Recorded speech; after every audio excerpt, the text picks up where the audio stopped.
husband won't do that. I'm like, it's a thing where like if I get in a car accident or like whatever, and he wants no part of it. I spend so much time alone with the TVs that I have a tracker mode, so my wife knows where sending Yeah. friends. My husband wants no part of it. He has some PTSD from his ex-wife. Ready? Yeah, I think we're ready. Okay, all right, good evening. I would like to call to order the April 8th meeting of the Board of Select Board. We have a quorum. Please rise for the pledge of allegiance. I pledge allegiance to the flag of the United States of America and to the republic for which it stands, one nation, under God, indivisible, with liberty and justice for all.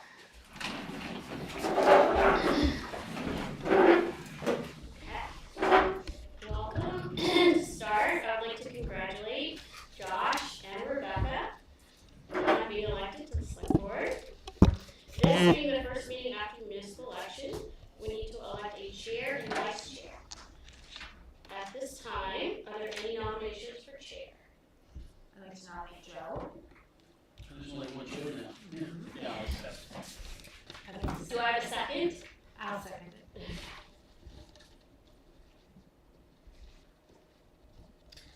Can we have a vote? All in favor? All in favor? Okay. And next, is there a nomination for vice chair? I'd like to nominate Josh.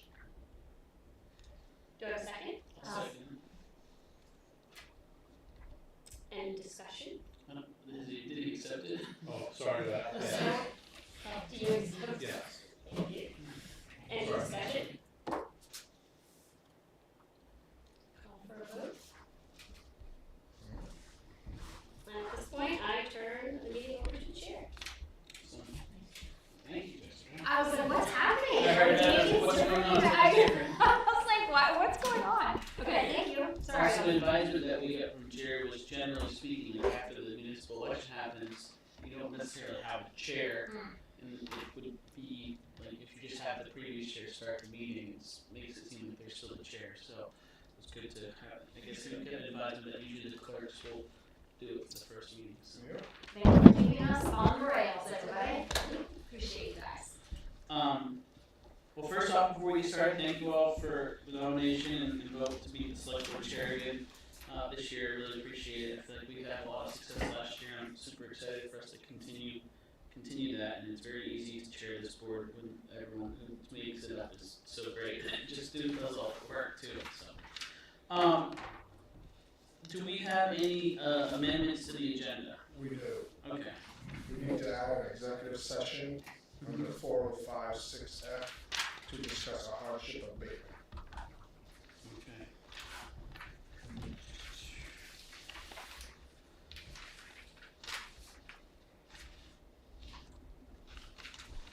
Is that in our packet? No. It's okay. Thank you. And well, are you familiar with executive sessions? We can explain that when we get there. Perfect. Do we have any other amendments to the agenda? And oftentimes this would be a time where, like, if we have the lawyer here and they had a time restraint, we might move them to the front of the agenda, or if they had someone had a scheduling issue, or if we want to move chiefs to the back of the agenda so he has to stay the whole meeting and wait. Appreciate that sort of stuff too. So, all right. Old business. We don't have any old business. Oh, sorry. We need to open it up for public comment. Seeing no public comment, we can move into old business. We don't have any old business. We had our annual meeting, but we do have it as a topic in new business to just kind of discuss how that went. So, is there any other old business? All right, new business. Seeing no old business is the. Well, did you want to approve the minutes? Oh shoot, yeah. I just checked it off without the book. Do I have a motion to approve the meeting minutes? So, Do I have a second? I'll second. Any discussion? All in favor? Any opposition? Seeing none.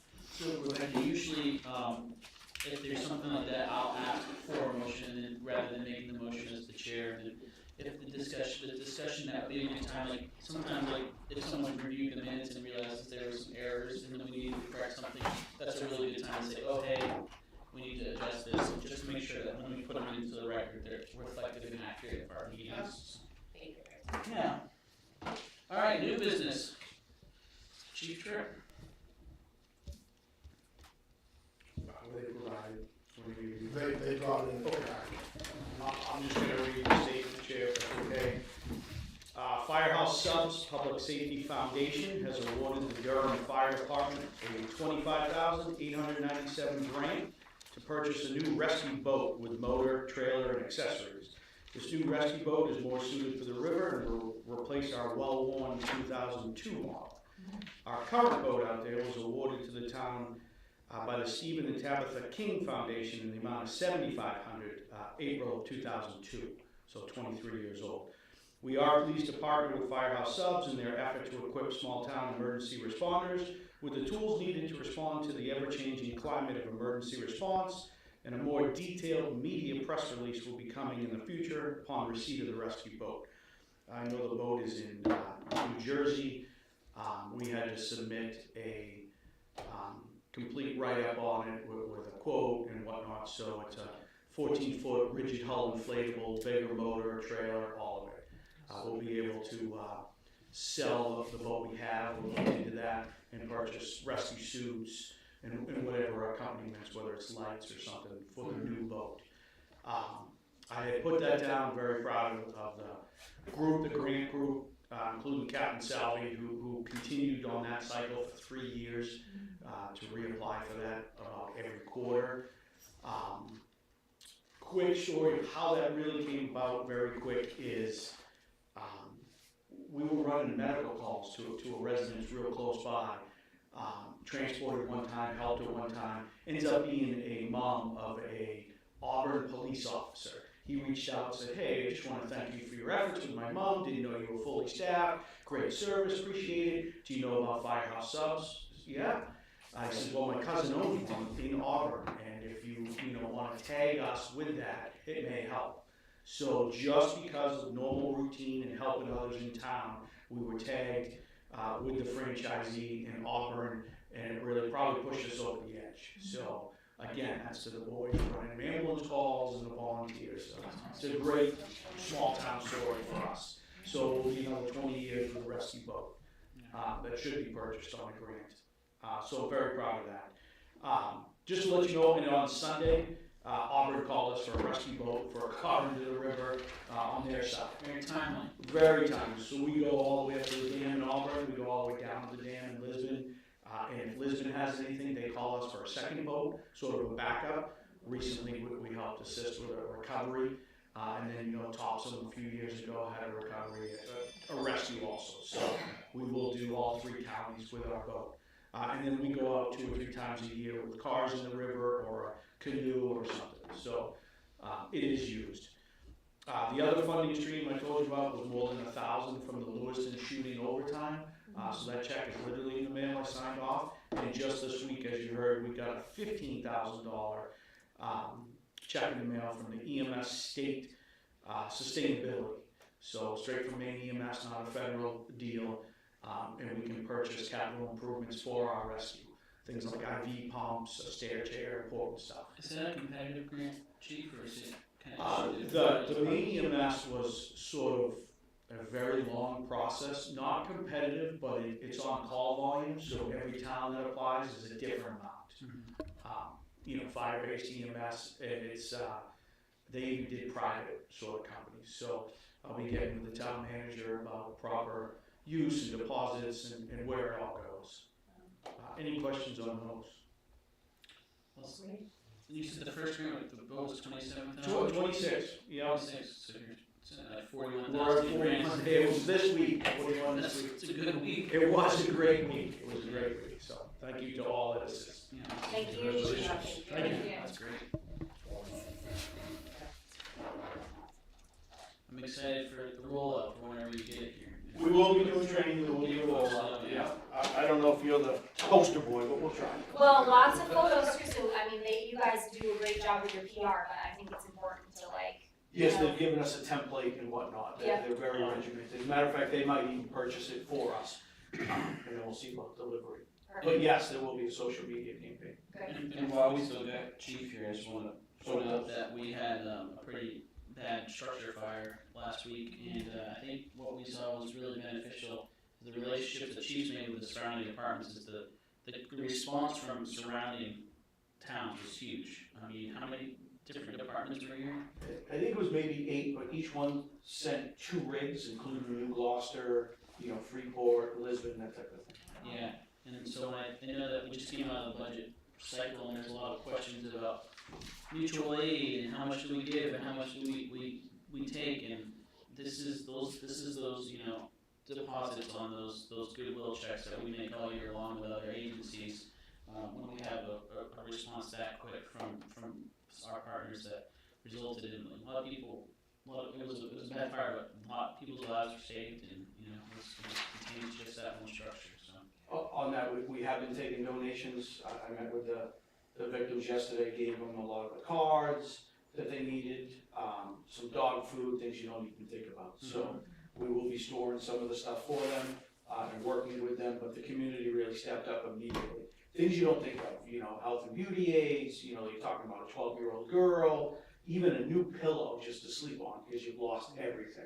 I mean, to put your head down on a new pillow, that type of stuff, it really goes a long way. So the community did that for them, including pets. So it was heartfelt to see. Yeah, absolutely.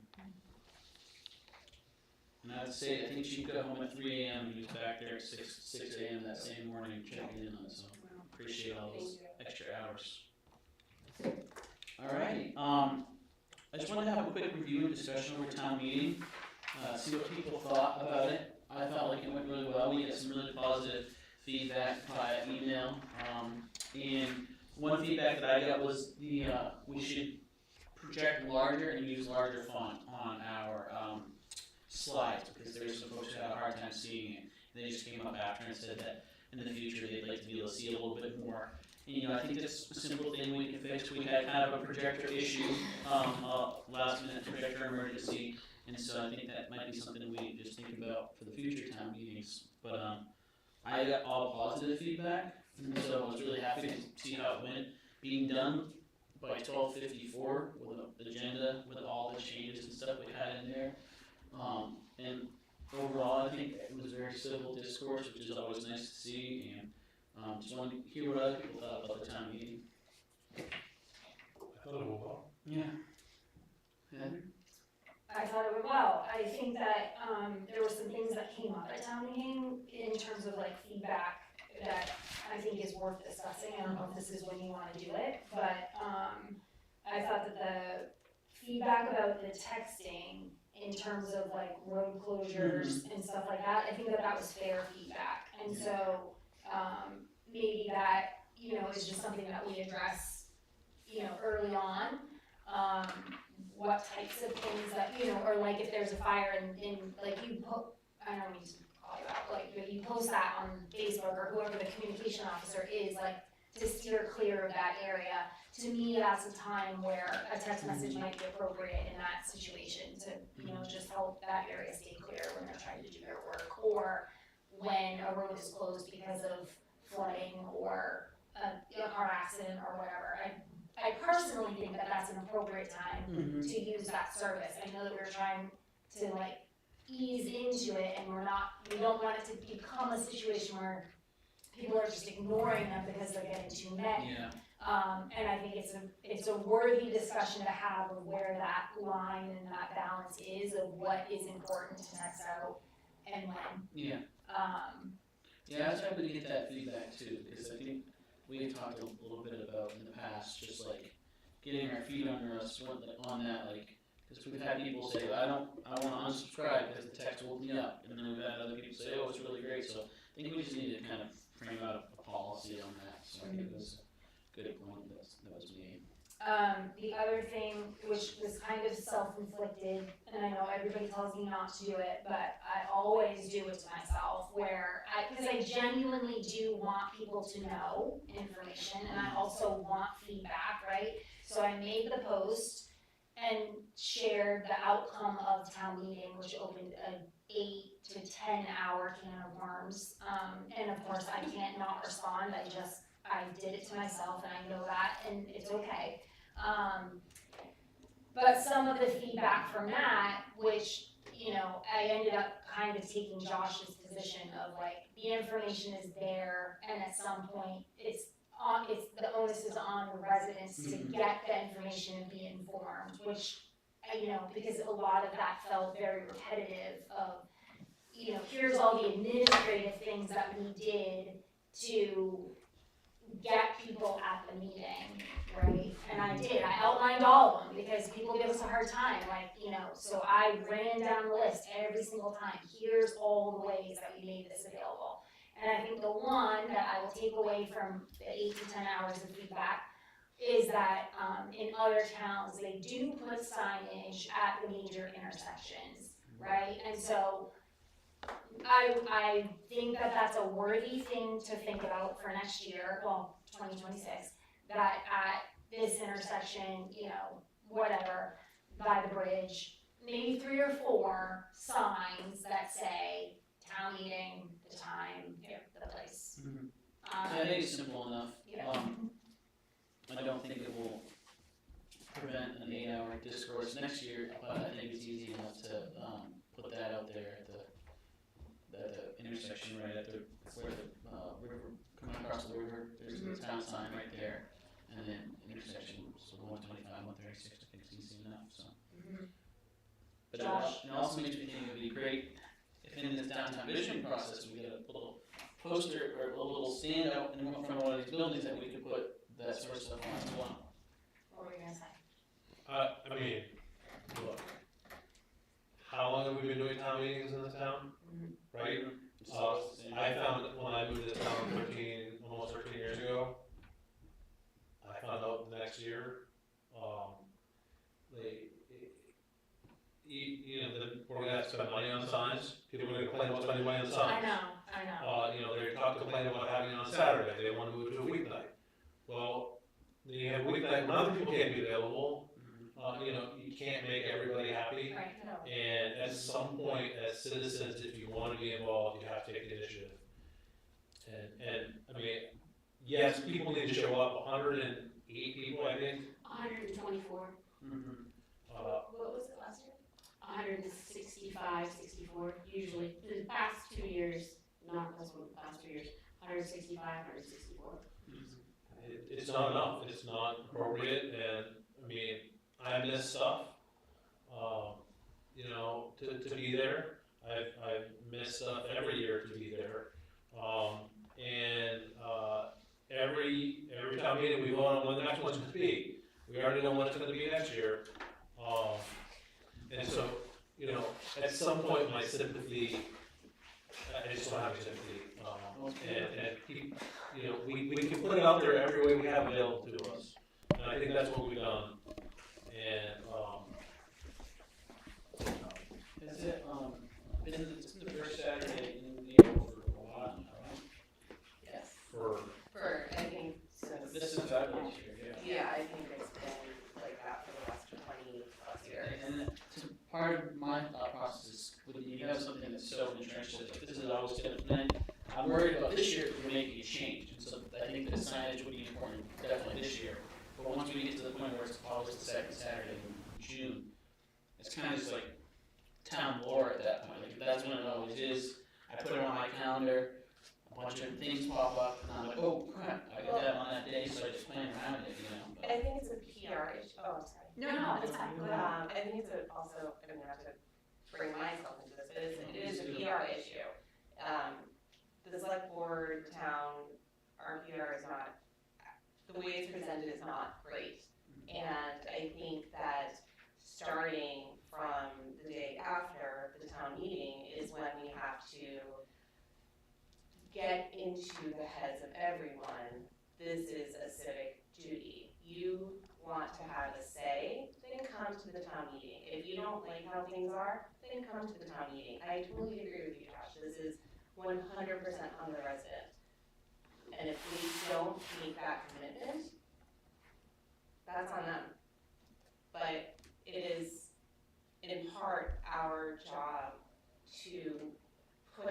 there and have, whether it's on Facebook, and, because I've seen your posts, and which are great. You are phenomenal at how you handle it, so kudos to you. But that's a lot, and that's not really fair for you. So I do it to myself, but it's fine. Thank you for saying that. but I think that nailing into the heads of all of us here, we have to just make it almost like a second nature. Like one parent can go pick up a kid from Little League, but the other parent needs to go and show up. If we have some sort of daycare babysitters at the town meeting, is that something that can even happen, that we can allow for parents to come into the town meeting, thinking about, and this is not to be finalized now, but these are things to think about for next year, and thinking, starting now is probably the best step that we have. It's all good feedback, I think, for sure. Can I say one more thing on this? So I think an even bigger conversation to have is how we vote on the school budget on paper.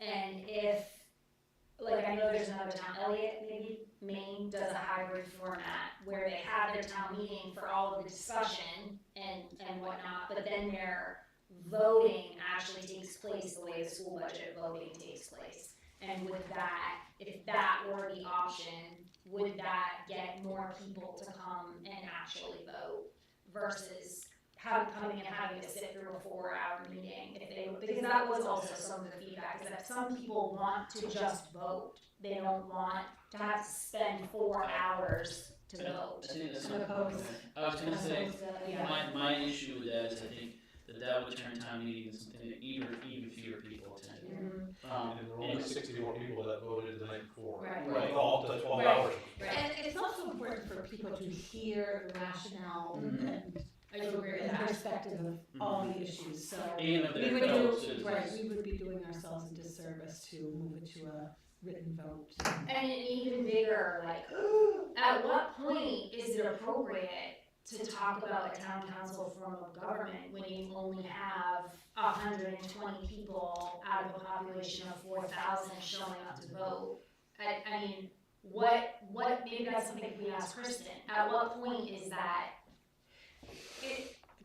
120 show, okay, If that's the number. you got a 3% participation rate, Yeah. so when you get a referendum vote, you have 50% participation rate. So history will show that when municipalities only have that kind of participation, it doesn't typically go up.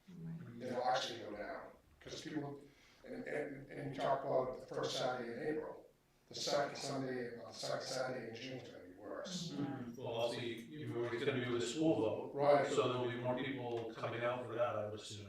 So there'll be more people knowing about it, so I think. but they do a referendum vote on the school budget. Right, Maybe the Tuesday before. and I think that's how people really want to vote, for the most part. I think that's what, I mean, you can talk to many municipalities, which I have, that's typically the trend. There are a lot of municipalities out there with a lot less population than Durham that have gone to a referendum vote. They still have a town meeting, but it's a referendum vote, Yeah.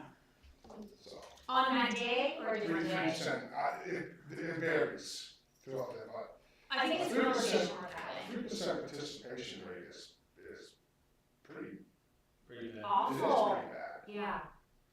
but, Yeah. And is that what you want Durham to be? That's what what is Durham's brand anyway? I mean, these are some of the questions I'm asking. Some of the goals, is that what you want Durham to be, is a 3% participation rate in your government?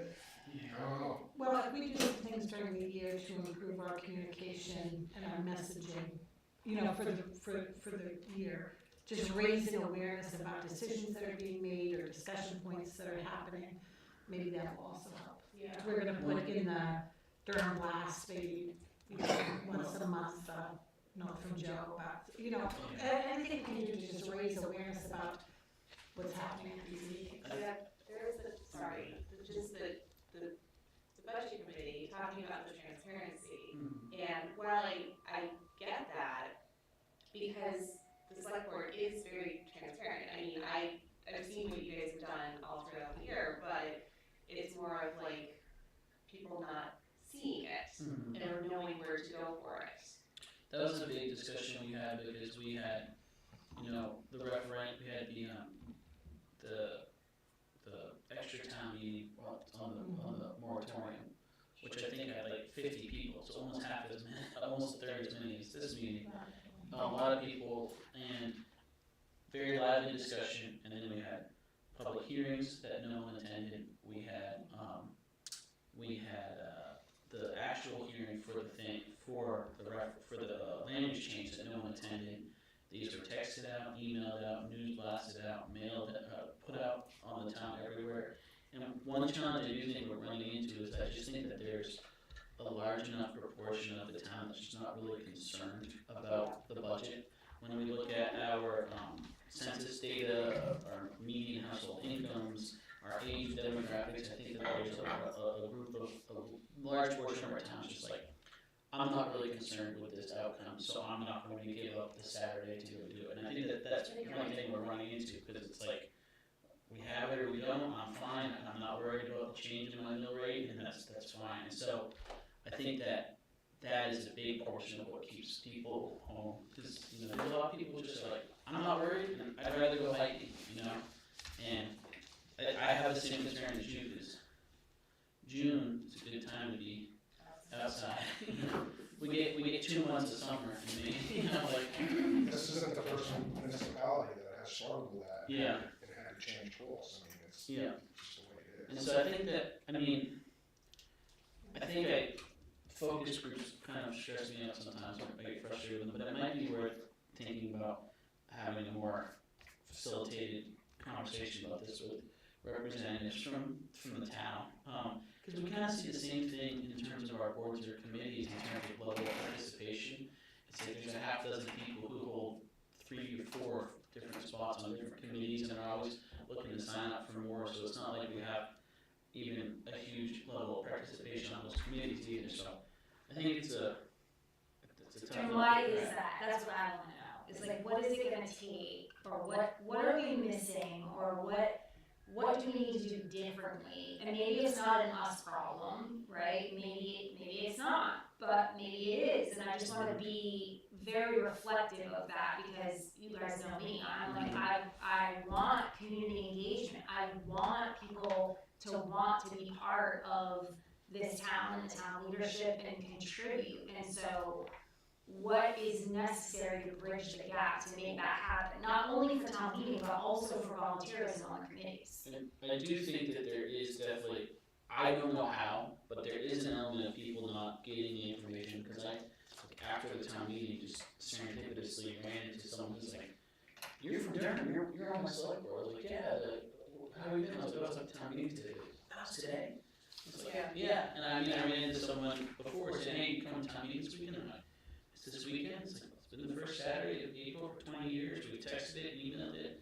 And so I think that somehow it's still not getting out. We gotta reevaluate.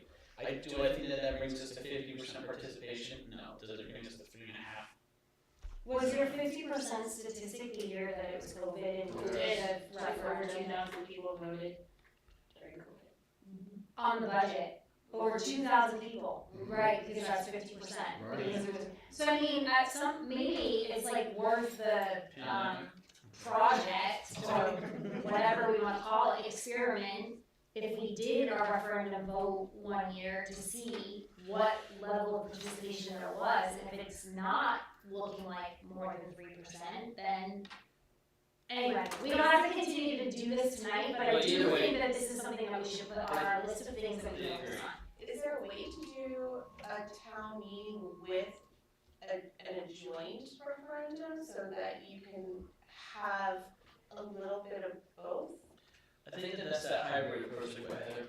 That's what pointed out. it does, But okay. like, my concern, and maybe that's yours, is just that like, now 50 people will show up and, Yeah. like, I mean, even like Josh said the night before, there's only 50 more people who voted in the municipal election, you know what I mean, so. Was there anything super controversial that was going on that year? One person, during COVID? Yeah. I'm gonna go back and look at it and Yeah. just see, like, that is shocking to me, or maybe it was I just think like, people oh were my bored. gosh, everybody has, we need something to do, Yeah. yeah, we have nothing to do. Yeah. Okay, Anyways, I think that's a good discussion here. Do we have any other discussion on town meeting? Alright, so annual photo training, I put this on the agenda just because Did we ever thank, Bill Snyder? I think that. Okay. He did a great job again. Andrea, you think about it, good, yeah. Actually, Well, I think that when I said, I hope he knows that being a moderator is a lifetime appointment, he kind of chuckles. I mean, we'd like to thank the residents that did show up. and Yeah, absolutely. Civic duty, I mean, Did it's, you? I think you did. Yeah, we did, but like even again, like it was really there was some really good discussion, and people who brought like we're greater than some of our parks, where people can come to us and say, you know, we got a random person who knows the fire code, knows all this stuff, has a lot of feedback. So like, that's really great. Like that's what makes the community strong is when people are sharing their work experience, their lived experience, and helping others get informed and really respectful discourse. And I was happy with that. Yep. So forward training, we have to do our annual Freedom of Access Act training. So Rebecca, essentially, I don't know if you were doing forward training before, so any correspondence around town, business, even on your personal device can be, requested through Freedom of Access Act. So if someone says, I want to see all discussion amongst Joe and Josh or Joe and Jerry on this topic, any sort of discussion has to be provided to the person who requested it. It's kind of like the federal version, which is the Freedom of Information Act, this is the state level. And so we have to do annual training. We had all of our, almost all of our boards and committees do it this year, especially our planning board and our budget committee. And last year, Kristen came in and went through it all with us and called that good enough for forward training. Did people like that? Because my thought process was if we did that, we could invite other boards and committees possibly to like get people who want to do it in person and learn in person. So just want to hear people's thoughts on that and then talk about scheduling it. Sorry, Heather. Yes, so I had brought this up before because I do have concerns, not that anyone's being, like, doing it on purpose, I think they just don't know, right? And so I love the idea of a workshop that all town boards and committees and commissions attend, that Kristen goes through. And if they can't attend in person, then they do the Maine Municipal Association training online and have to submit their certificate within a very short period of time, right? Yeah. I know that people can read the thing and say they read the thing and sign off on something and then that does it, but that's not enough for me personally. I think we're trying as much as we can, we're doing a phenomenal job moving us towards a more professional town government situation, and I think that it really starts with this. And I agree. I think a really good opportunity to do that is we have a discussion again on having that joint meeting with all the boards and committees that we had last year. And if that's one we can do again, maybe we can pair this with that. That could be too much for one night. And it's a lot of money, But I think that saying like, you know, this is the day that we're gonna do it for the select board. If you are available, please attend, and if not, then you'll have to do this online one that you actually have to go through stuff. Get people all on the same page and do a better job of getting us all forward trained in a meaningful way. I think we should put on record, like, each committee's roster and have the chair of each committee be responsible to turn the roster into the training, even if we offer 1 or 2 sessions, but we should have really solid record keeping, and I think the chairs should be expected to ensure everyone on their team is part of that training. Yeah, I agree. I know that like this year, the planning board chair did a really good job making sure all of their members got the forward training very quickly after we put out the requirement of that. Same with the budget committee's chair. So I'm thinking that we want to get this forward training on the calendar relatively soon. Josh, you want something to say it. I mean, it's. Just say it. It is, Frank, I mean, for me, I've read it, I've understood and stuff with it, so it's, I don't particularly want to spend 3 hours going over it, but. Yeah. You just renew it every year. Yeah, every year, yeah. Sorry. Well, it's a little bit different. And I do apologize, people are sick and I, of course, tonight is the night everybody needs more stuff. I mean, I get for us, it's a little No, I understand. redundant because we both work for the state, so like, we're totally in it. But I think if we're gonna ask our members to do it, we have to share the burden too, so, I'm fine with that. In terms of scheduling it, do we wanna try to get this on one of our next meetings? I think to be fair, I'm just being devil's advocate, I think to be fair, to try to get as many people there as possible, it's nice to do at least, you know, a month's notice, so I would Do we wanna say shoot for the end of May? May, what month is it? I was gonna say February, I'm in the wrong part, it's because I'm looking at all the snow outside that's happening. You have 120 days to get it done. 120, Yeah. so, I mean, I think, what month is it, yeah, May. So That gives us 30 May days. 27th, does that work for the May 27th? Later in the month because my wife is going to be away for at least a week. May 27th is the final week of the month, is that? Yeah. So Jerry, we see if Kristen could be available May 27th for a FOA training. Now, last time our FOA training was a little longer with Kristen because we covered a lot of other topics. Like it was her first time being here, talking about the services, talking about what's appropriate for us to ask about roles and responsibilities and that sort of stuff. That same meeting, George is planning on coming here and going over the, Codification. yes. So is it important to have her here for that too? I don't think she, no, it'd be a little bit too early for her. He's, like I said, he's kind of packaging that into major and So minor. we want to do this June 10th then? Or starting a little earlier. Or does it have to be on one of our meeting nights? I would like it to be, because I already have that scheduled, because I know I have that night open. Okay. But what is, How long are you planning on spending on this? Like, I mean, I think that if Kristen's comfortable in doing a 30-minute presentation on FOA, it's quick and then done, and then, you know, tell people to read the normal thing before, but very quick. I think 30 minutes is more than enough time to cover the requirements, just, we should see if she's available and then send it to the boards to make sure the majority are available. Is George presenting to us? Okay, so what if, and this also makes it so that George doesn't have to stay here until 6:30, what if we start a little early that night, like either 5:30 or 6, George comes, does his thing first, then he's not staying here until 6:30, 7, you know, whatever, after he's been here all day already. yeah. Start a little earlier that day, George presents back to us, we go into workshop for FOA when Kristen gets here at 6:30 at our regular meeting time, and invite everybody, and then go from there. So May 27th, we'll have a full workshop before our meeting. Another question, if we're inviting all of the boards and committees, is this enough space? Alright.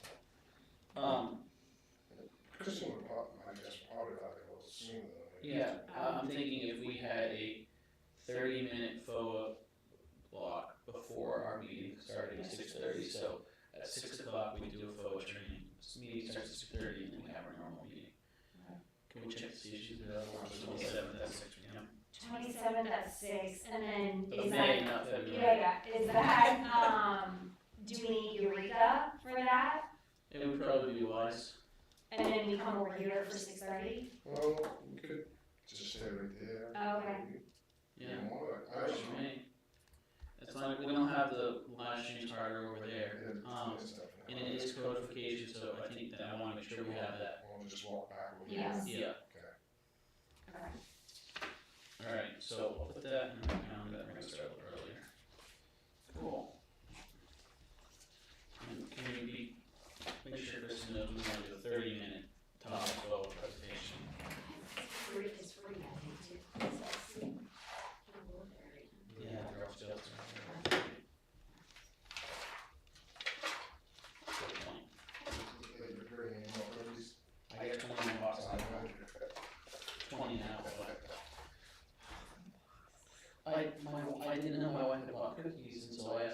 boxes of every variety. I didn't realize there's 8 varieties, so I bought 16 boxes, and she already bought them 5. So 8 varieties. there it is. Integrated. Yeah, they didn't mention that before. Thank God I only had 20 dollars off. That's all. I don't care what the numbers are. They took a card. Oh, they did? Yeah. Oh, yeah. Thank goodness they didn't tell me that. All right. Well, Yeah, okay. the next thing I want to talk about is regular meetings versus workshops. And so I was thinking about this, and Jerry's mentioned last year that some boards will have a business meeting, and if they have a topic to work on, they'll have a workshop the following meeting. And I was kind of thinking about this, and with work, I was paying attention to some legislation at the state level where the way they were working through, the way they work through is they have a presentation from the person introducing the bill, they have public comment, and then that's it. The questions from the committee is to ask clarification questions, either the public comment or whoever's presenting. And then the following week, they have a workshop where they just work on nothing but that. And so I was thinking that we might be able to have the opportunity to better delineate what we think a workshop would be for us if we wanted to work on things, and just be willing to take a business meeting and do a workshop instead. And because I think we're going to have some policy things we want to work on this year.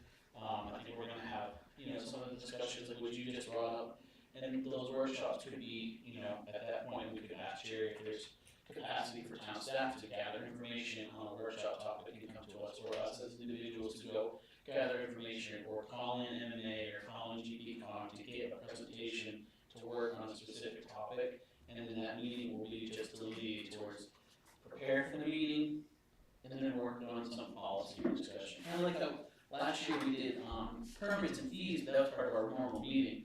We could have workshopped that and kind of gone a little broader, done some presentations and stuff like that. So I want to know what people's thoughts were on that as a model this year. How does it work in terms of like the administrative tasks that we have to do at every business meeting, right? Because then we can't just do that stuff once a month. Well, you could condense it, sure, and just do the consent agenda, open up a public comment, and just don't have really any other topics or items on the agenda other than that workshop item. Because through codification, there are gonna be some policy decisions that you folks are gonna have to work through. And we'll flush those out as we get to them, but those would be better for a workshop. So I have two rather things about that. I think I love it, right? And then also at the same time, it makes me a little bit worried that the meetings that are not a workshop, when we're only having 2 meetings a month, it's gonna make that other meeting really long. And then the workshop meetings are gonna be really long, which I'm here for it, I'm here for it, but so that's my only thing about it, and that makes me nervous. And I think it's gonna take some really great planning ahead of time if we are gonna do that, because if one of our entire meetings is gonna be dedicated to just one subject, that's a lot of other subjects that have to get handled on, what do we have, 26, 24, 26 meetings a year. So now we're gonna be down to maybe 13, or maybe we're not gonna do a workshop every month. No, I'm not saying we would do a workshop every month. I think Okay. that one thing I noticed is that what got our meetings really long this year, and I don't mind staying late, but my wife works late, so I'm just sitting around anyways. So one thing I noticed is we would essentially have a whole big meeting, we get into these broad discussions, and then by the time we're ready for the workshop, it's already late, and most of us don't think clearly when we've already had a full day of work, and now it's 7:30, 8:30 at night, and we're starting this big topic that we know is gonna be a heavy topic, and I don't know if we're facilitating it the best way. And so what this would be is rather than doing, like this year we just did a lot of that. And so rather than doing that, we would say, this is a topic that we want to just dedicate a whole meeting to. And so let's wait till, we're gonna talk about that at that time. There's some things that we kind of opened up the can like 4 or 5 times before we got to it, or like perfect example, like the permits, like it kept going at the end of meetings and it turned into a 2 or 3 meeting thing, whereas if we would have just dedicated one meeting as a workshop, and we wouldn't have talked about permits at all, made our expectations clear on what we needed for presentations and information, I think we could have really efficiently done that without cutting it short and without making another meeting 4 hours long. So I think that's something I wanted us to consider working on trying this year.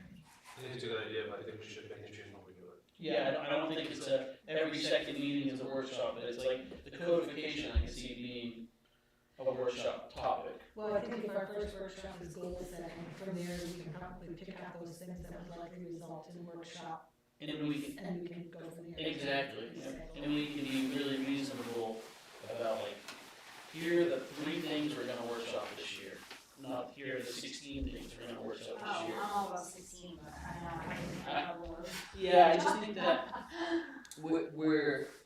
we just went through a really busy year with a lot of change, and I think we want to be like really focused on a few different things. So, but anyways, You know, when you talk about goals with boards and committees, that's one angle. But what are your goals? Right, that's what I just wanted to like. Yeah. You know, that's. That's a workshop in itself, yes. Right. Right? It sure is. First. Yes, Yeah, absolutely. like our next meeting. I won't be here. Um, I have a conference in New Hampshire. I won't be here either. Josh! I'll be here. Josh is like, if I say we'll No, be here, 22nd. As long as my flight isn't canceled the night before, I will. 22nd. I'll be here. When that happens, if so many people are unable to be here for the meeting, is that something that can be moved a day or two? We've done that in the past, depending on like the subject material. So like, if we had like, even if it was just one person, but it was a really big topic that we felt like we wanted everyone here for, we could do some. A lot of times we would say, instead of the second and fourth Tuesday, let's move that second Tuesday to either the first or the third Tuesday. If it's a light agenda, and there's times where a couple of us have missed it at the same time, and usually it's just kind of a lighter agenda, maybe buttoning up a couple of things and signing the consent agenda and stuff like that. Can I just say something about April? Is that April has 5 Tuesdays, so we could technically move the 22nd to the 29th and we would still be. I will not be here. Well, Jerry, I have a conference followed by vacation. I was just gonna offer up this, I think if you look at a lot of select boards and councils, they set their schedule and they stick to it. They don't start moving meetings around because the public depends on it. Right. Everybody schedules it, so I would just caution you. We did it moving sparingly around last year. too much if you have to do that. I would try to stick to your schedule. I think last year we moved one because of the quorum issue and because of timing, because of something that needed to be done. I was just thinking that it might work on April because it's actually the last It wasn't right Tuesday. for me, so. But, okay, so we'll just keep it and it'll be light. But anyways, so discussion, I feel like this gave me good guidance here on, regular meetings versus workshops and that sort of stuff, so I'm happy with that.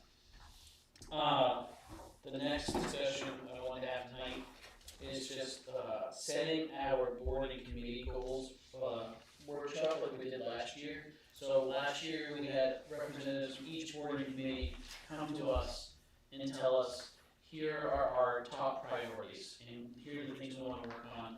And then the select board would say, okay, of those 5 things, this is the one we want you to focus on this year. Because the way it kind of functions is the boards and committees report to the select board, and so that's where we can like hand tasks to them. So if, like for example, we hand them off to the planning board. If with this resource protection stuff, we ask the conservation commission to get involved. Now we have an ag committee that we can ask for input as well. If we have questions about historic features, we can ask these other committees. And they have some autonomy to work on things, but we're kind of moving into this like top down. Like tell us what you need to be working on, tell us what you need for support. And then some of these things do require some contribution from town staff. And we have to make sure that there's enough time for the staff people to work on. And especially our planner, who has a lot of work already tied up on his schedule. And so I want us to set up that meeting to have those boards and committees all come to us, but I want us to set it late enough so that at their next meeting within this month or next month, they have the opportunity to figure out what they want to present to us. and then we can hear from them, and then I feel like, and what I want your thoughts too on this, Deb. I want us to have a really good meeting about our goals, but I kinda wanna do that after we get, I was thinking about doing it after we get their goals, so we understand what's gonna be worked on by them, or do you think it's better for us to do that before as well? I think we should do ours first. I do too, especially if it's top down, right? Yeah. I was just asking, you know, And it's always, it can always be amended based on theirs. Can we do that meeting here with the recording, so we don't have the same issue we had last year, where there was some question about what was said and what was done? yes, Because that has been an issue. does May 13th work for us? Because I've gone No. the 22nd, so is Josh, I mean, so is Rebecca. We'll be here 13th. That would put us on the 27th, which is when we have our training. So May 13th, GP Cog is coming in to talk about the facility study and Oh,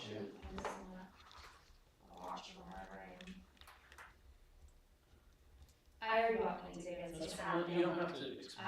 I'm just saying, it's not changing, I already bought plane tickets. I feel like we're gonna So- need like a telephone for you, you can just call on. It's allowed, we signed policy. I think that you should, enjoy your vacation and not worry about what we do. I'm gonna leave my phone right here in Durham. Well, if you find it. we did.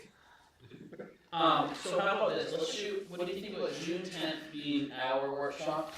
And then June 24th being the, joint workshop? Okay. Does that work for everybody? Okay, And good. that actually, it gives us a year, because our meeting isn't until June 13th. It also gives, some of these boards and committees don't always meet every month, but they don't have something on their agenda. So it gives us them ample time to meet, especially because there might be some new members and stuff like that. So, and then June, So June 10th, select board workshop, June 24th, invite all the other boards. I'd like this year to be a little bit more organized in this, like when we have the workshop, we get notes printed out and posted or whatever, do a follow-up the following week on a PowerPoint with bullets, and then monitor it quarterly, where are we for each board. this is one thing I wanted to bring up, because I like that idea. GP Cog, Greater Portland Council of Governments, they will provide us one free facilitated workshop a year. And so if we wanted to use it for that, we could. Then at the joint, They could come here and then they could facilitate it rather than the board facilitating it, so that's an option as well. And that's on our discussion list for later, to talk about what we wanna use our free workshop on for GP Cog this year. But yes, I think that having a presentation or at least something recorded so everyone can see this is what we all agreed on, like you said, Josh, we got into we never said this, you never said that kind of situation, and so I wanna make sure we're avoiding that this year. so one of the things that we talked about last year, and I brought as an example, and I will bring it again, is that, and I don't remember which community that I took it from, like I said, it was Freeport. It basically matches their comp plan format, where it says, this is the goal, or this is the thing, this is the action plan, this is who's responsible, and they break out each committee's goal, action plan, who's responsible, and then it's measurable, there's checking, and it's very organized, and everybody's looks the same. I think that's one of the things that we can really work on, is getting everything uniform across the board between all of the town boards, committees, and commissions. So that everybody's agenda looks the same, everybody's, just all the things, get it a little more uniform in here. Yeah, I think Deb and I worked on that spreadsheet earlier this year that has tracking, and we could provide a blank version to each one of these committees and boards to use to track their own things, so.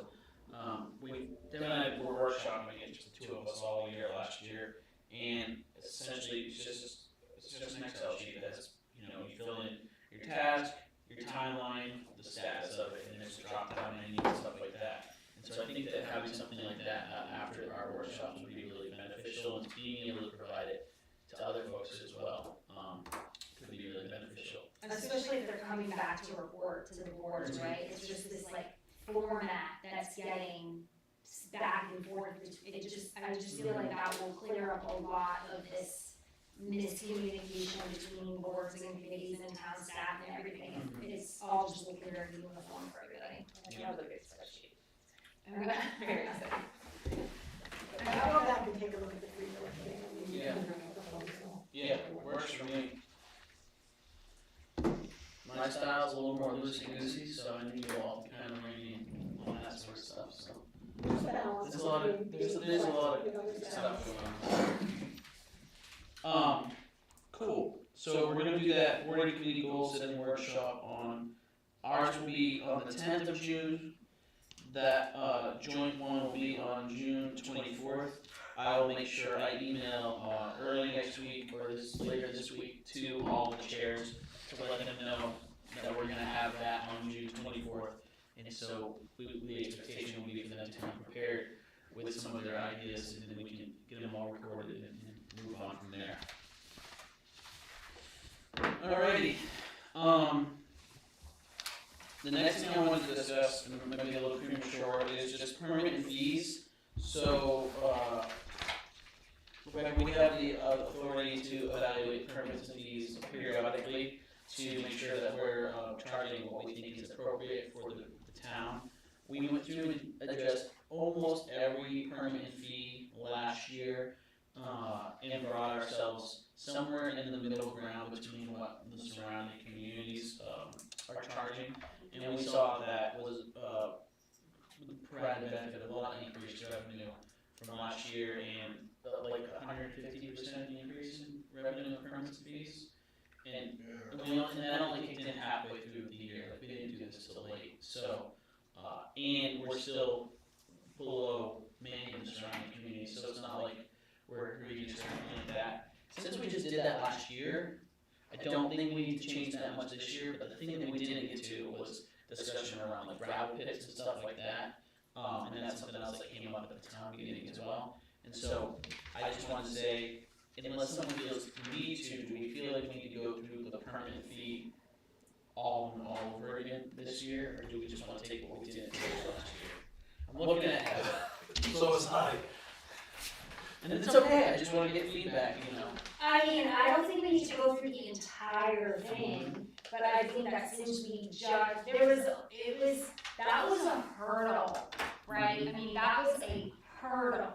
And so now that we've like gotten over the major hurdle of getting to that, right? I do think it's worth looking at the whole thing and seeing, does this make sense? I'd like a little bit of comparative data, which I'm having to ask, obviously, ahead of time, right? So that I can get from, I want to see some data on before our changes versus not, and where that came, you know what I mean? How that works. I know, I'm not articulating that well. Can you do like before and after, like, Yeah, permits decreased trends, or? before and after trends, like, what did we change, and what was the result of that Like in change? terms of fewer or more permits? Or revenue for the line of whatever, and then see if there's anywhere that it doesn't seem like that's making sense, or we need to look at that further, right? That will help you decide if we need to look at it further or not. But then I think the other thing is that, like the gravel pit, but there were some others that I feel like are missing from the fee schedule. And so I don't wanna just like blow by it, I wanna have a discussion about some of the things that I think are still missing. Okay. I would just think that having Alan tell us,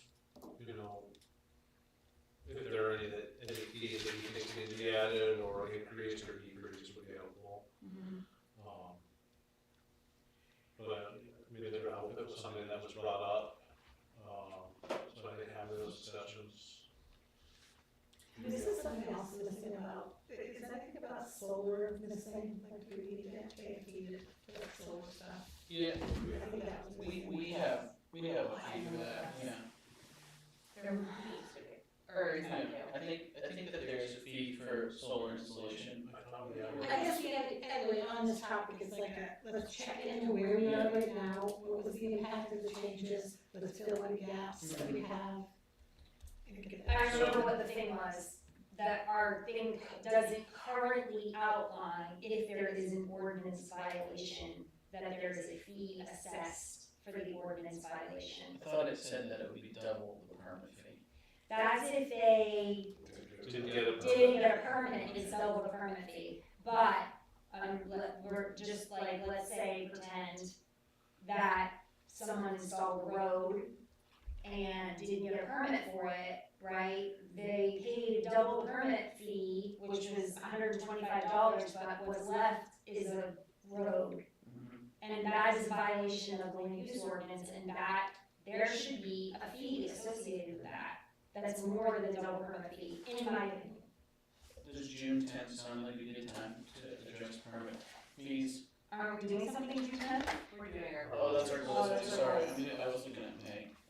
Well, why don't we just have this into our goals for the year, and then we'll. Yeah, let's, I think that would be really helpful, is if, when we came to that June 10th meeting, maybe whoever feels strongly about it did a little homework and come with a really delineated, like, I want to address this year, like the lack of X, Y, and Z, or finish from here.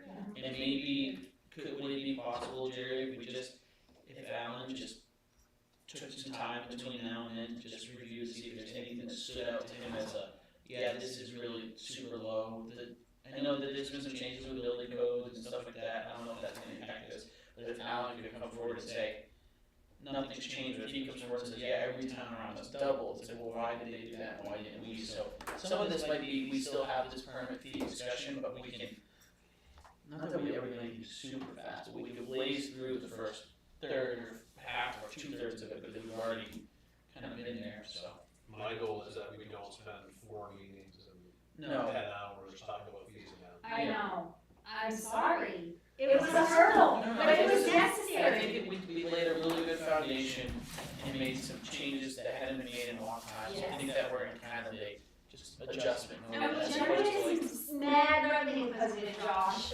I'm not opposed to what we did, just I think the way we went about it was, Yes. yeah, I think we're coming up with a better way. Yes, Yeah. I agree. Jerry, what do you think? I love the enthusiasm. There's a lot going on, even, you have a complication that, there's gonna be more than one policy you're gonna have to yeah. go over. You also got contract zoning, if someone comes knocking, you might have a lot of work to do there. You got the facility study, you got phase 2, so, there's a lot, and I don't wanna see you all get so ahead of yourself that you might not be able to accomplish. That's Well, why that's- that's why we need to get things on the list. We do, but until we know what qualification looks like, we don't really know how long it's gonna take to flush out. So, And if someone comes knocking on the door with bad rainstorms, we're gonna get into contract negotiations, we don't know how much that's gonna take.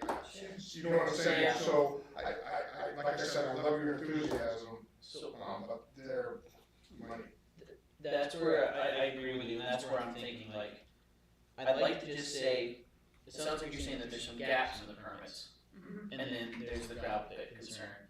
In my mind, like, outside of those two, the gaps and the gravel pit concern, I'm fine with what we adjusted for fees, because I would be very surprised if our fee adjustment prevented development from happening last year, because we're still way cheaper than others. Oh, yeah, no, I'm not worried And about so that if at all. Alan doesn't have a concern with those, because last year when we brought this up, he's like, yeah, we're way under on a bunch of this.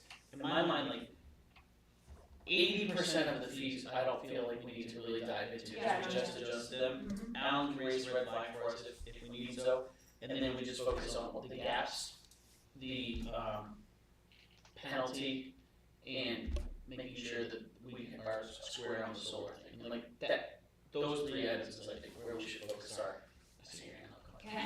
Those 3 items are where I think we should focus that, just because it is gonna be a lot, and I don't want it to turn into a 3-meeting thing like last year.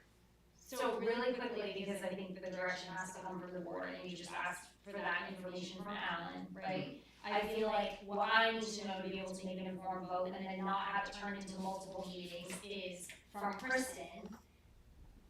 Like, what legally we're allowed to add as a fee for a violation to the land use ordinance, right? So like, is that legal, or is the only legal remedy to a land use ordinance violation to file a court action? I wanna know if our code enforcement officer can say that that's a land use violation and then assess a fee, or is the only way to deal with that by starting court action, which is what the current situation is. So that, I need either you or Kristen to tell me. Well, I think the conversation should be around violations, period, because I don't think it's black and white. I think there's a lot of variables out there that would, kick a violation, even if you wanna go down that road. Right. So I think that the conversation just needs to be around violations, how do they work, when should they work, what should you get, that sort of stuff. Violations and enforcement. And do we need an ordinance to be able to assess a fee, or does the way our current thing reads say, because the select board can assess a fee, or change the fee schedule, if we put a violation of the land use ordinance fee on the fee schedule, is that legal? I need to know that. Yeah. And then the other thing is that with the gravel pits, I would like for Donna to tell us how other municipalities tax gravel pits, and we can have a gravel pit conversation on another night, but I need to know I think what we're doing, doesn't make sense, and so what I need to know is, is it assessed a different way in other towns, or is it a fee that they pay to make up for the fact that it's not, their tax bill isn't what their taxes are on a regular piece of property? So, you maybe, we're gonna have Kristen come in for 30 minutes. While she's here, maybe we should have it for an hour and a half and talk more to her. Sounds like violation and enforcement. Right, or anything else that you might wanna get clarification on from a legal standpoint while she's here. Okay. And then Now, I don't know what that will do to your other stuff you're trying to plan for that. We're trying to get Kristen on the 27th Yeah, of May. yeah, and that's the day that we're going George's George's convocation, so, and then, George might need an hour just to present to you, and then maybe you will absorb that, because I don't think you can really make any quick decisions on what you. No, that's the perfect thing for the workshop. We get a presentation, we ask clarification questions, we ask if there's additional things that we need to know, and then we schedule a workshop to address it. Yeah. And if we figure it's gonna take more than one or whatever, I think that's a perfect workshop model. Because sometimes where I think we really spinning in circles last year is we'd start a deliberation on what we should do right after we get the information while it's still fresh, and we still have a lot of unknowns of like, well, we have to hear this or that, so. So the May 27th meeting might be good for just Kristen and George for as long as you need them. And I'm sure George probably want to get some of the stuff that Right. Kristen was saying too. You have both your planner and your land use planner and your lawyer at the same time. Take advantage of that. Yeah, and just respectful of Kristen's time, we use her, Yeah. when she's here. So what I'm seeing here is May 13th, we get the facility study presented to us. Yeah. May 27th, we are going to do, Can I ask a question real quick Sure. about facilities? Is that GP cog that's presenting Yes. that, or is that the committee? No, that's GP card. I just need to come in and, yeah, Darn. and then, sure. yeah, I think she utilized them, yeah. May 27th will be, early meeting with Kristen on FOA, If available, If available. we'll just regroup it. and then, a discussion with her on violation enforcement. And that would be, You need George. yeah, and then George is doing what? What would be really helpful to that is if you have questions for Kristen, if we can submit them in advance. Like within the next couple of weeks, so she has a couple of weeks to plug away on them. And if you can submit those through me and Jerry, because there might be answers that Jerry, especially Rebecca, when you first started, there might be some of those questions we might just be able to answer Yeah. for you, so, if you can just submit them through Jerry and I, we can figure out what she needs to know for questions and all that sort of stuff. So, I'll just take this opportunity to tell you, what we do is most of the stuff we filter through Joe, and Joe talks to Jerry about it, because they have a capacity, you know, sometimes we'll go directly to Jerry, but if all 5 of us individually are going directly to Jerry, that's a lot, and then because of all the residents and everybody else are too, so we kind of filter through Joe, and then maybe we pick up the conversation with Jerry if it's something that needs to continue. He's definitely approachable and all of that, but like, it's also can be really overwhelming if we're all reaching out to him constantly That asking makes questions. sense, yeah. One of the questions I had with the ordinances and the permits that you guys had organized for this past year, where do you have that list of everything that went through and transpired with? So you mean like the sheet, like our list of all things that are permit and what we changed Yeah, for just in terms of instances? what's gonna be brought up with additional questions, and does that list somewhere? That, It lives on the website. yeah. Oh, on our website. Yep, on the town website, and also, when we got this agenda, I emailed Kim and asked if she could send that to us.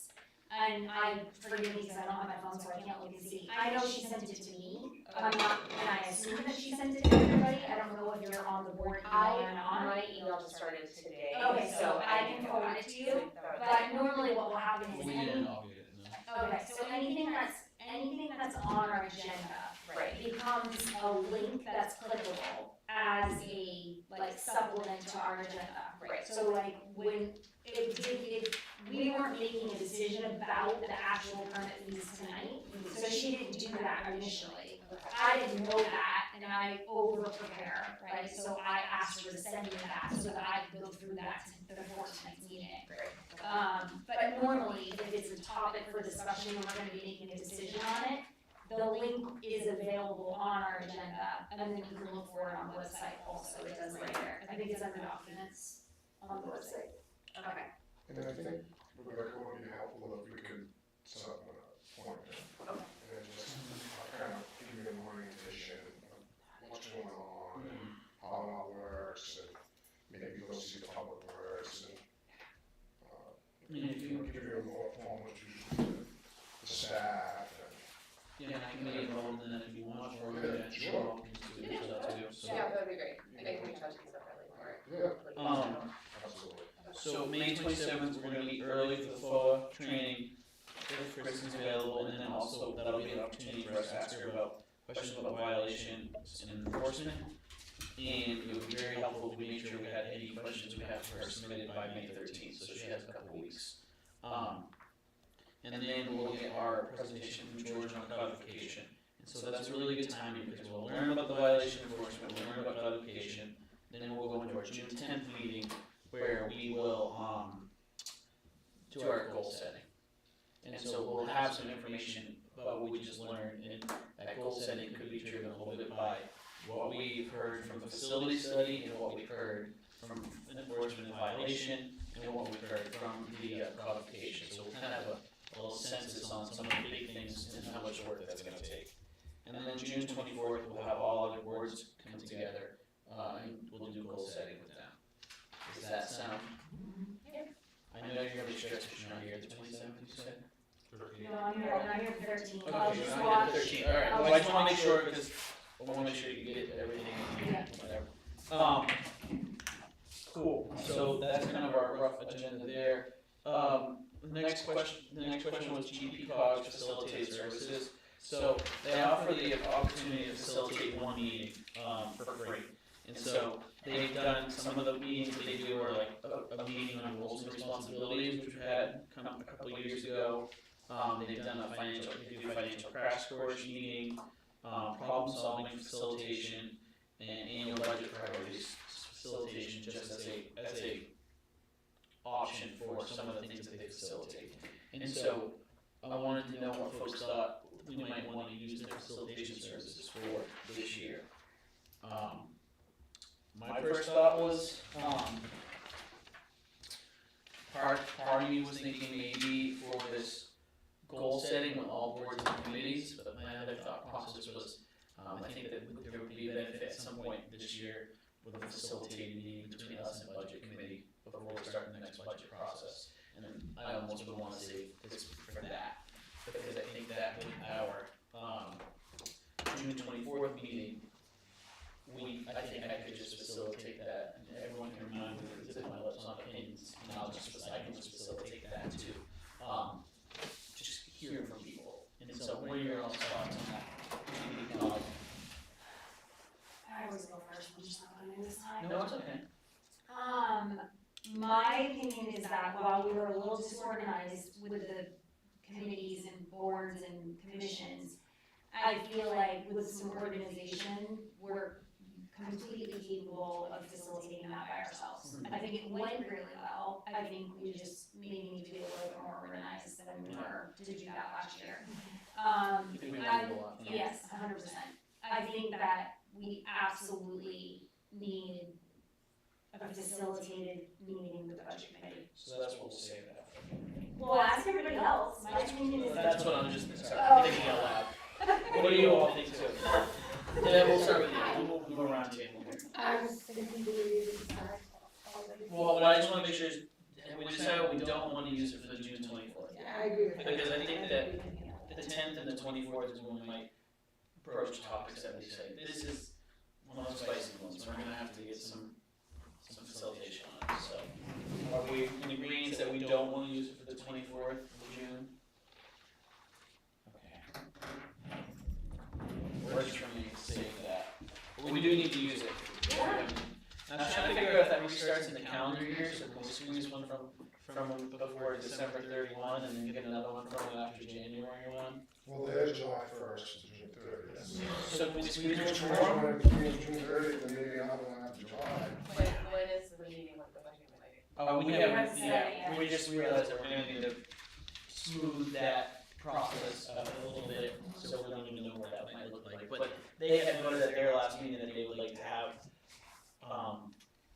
a meeting with us this year as well, so. What'd you say Do there? they want to facilitate it or do they? They did not explain anything other than a meeting between the chairs. There's just a motion that they approved, and they didn't provide any other details. Is the, You might want, you might want to have that meeting between the chairs before you commit to that. Yeah, well, we don't have to commit to the facilitator thing right now, I just wanted to know if we wanted to use it for just June 24th. the GP called facilitated meeting for the facilities won't count as No. the facilitated. That's a separate. No, that's a separate. Okay. That's separate. Okay. Well, I mean, I'd love to say let's get one, I mean, if they're gonna let us do one in June, and then let us do another one after, we could use it for the workshop with the committees, but.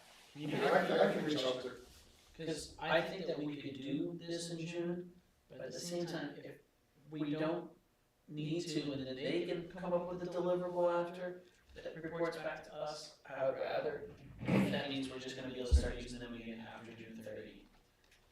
maybe reach out and see how they, Okay. how we can. I think Kristen's starting to really love Durham, because she's been here a few times now. Yeah, I mean,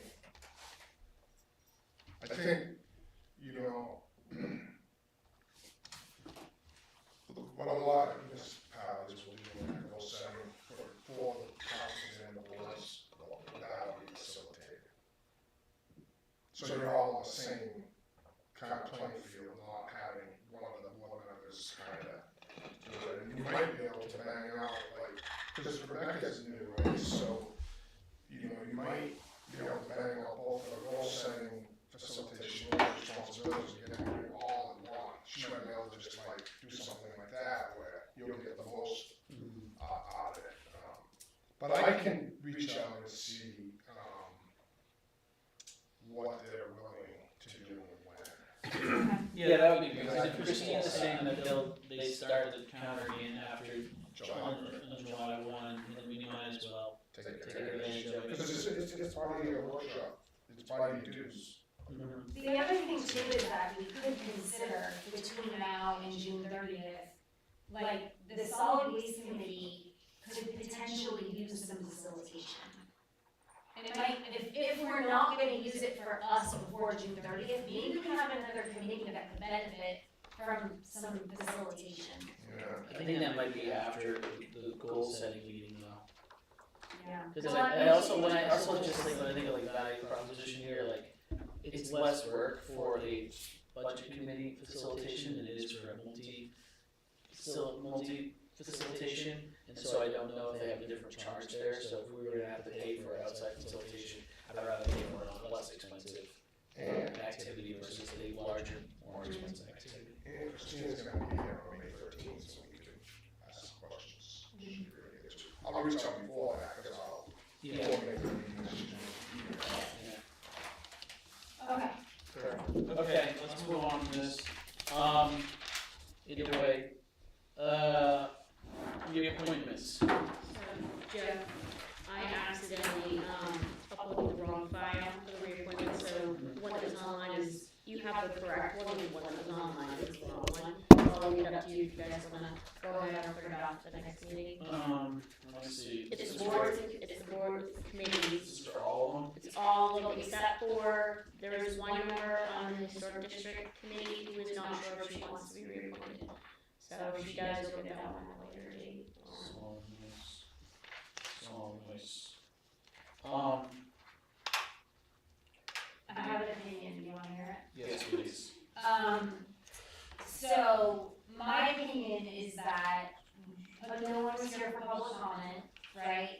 And that if there was any discussion about any of these appointments, it would have to be held in executive session. And for those reasons, I feel like, and because they are reappointments and not new appointments, I personally am okay with doing this tonight, even though it was the wrong file. Thank you for apologizing and acknowledging that I was upset. I'm personally okay with doing this tonight instead of waiting to do it. But obviously, you know, it's up to what everybody else thinks they want to do and is appropriate. Yeah, sorry, I'm just trying to separate these out by committee. So we can go committee by committee and have that discussion. So I'm seeing we have Board of Appeals, Scholarship Committee, Cemetery Committee, Conservation Commission, we have the Eureka Center, Eureka Community Center.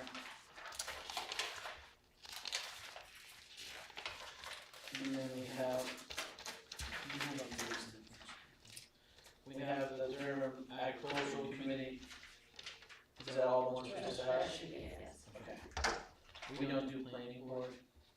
Those aren't appointments, or is that appointed? Nobody's up right now, we're waiting to get applications for alternates. Okay. We have two alternates. We don't have to reappoint anyone? But these are only the people who are up after their term. So these are like, the ones that are done yearly, so like planning board is on a set schedule, appeals board is on a set schedule. Okay. Like the appeals board, you only have one, because it's one person whose term is up to maybe 5 years. Yeah, okay, perfect, yeah, that clarifies it for me. So let's just go committee by committee here, if that works for folks, if that works for you all. Conservation Commission reappointments are Jess Costa, Roberta Brzezinski,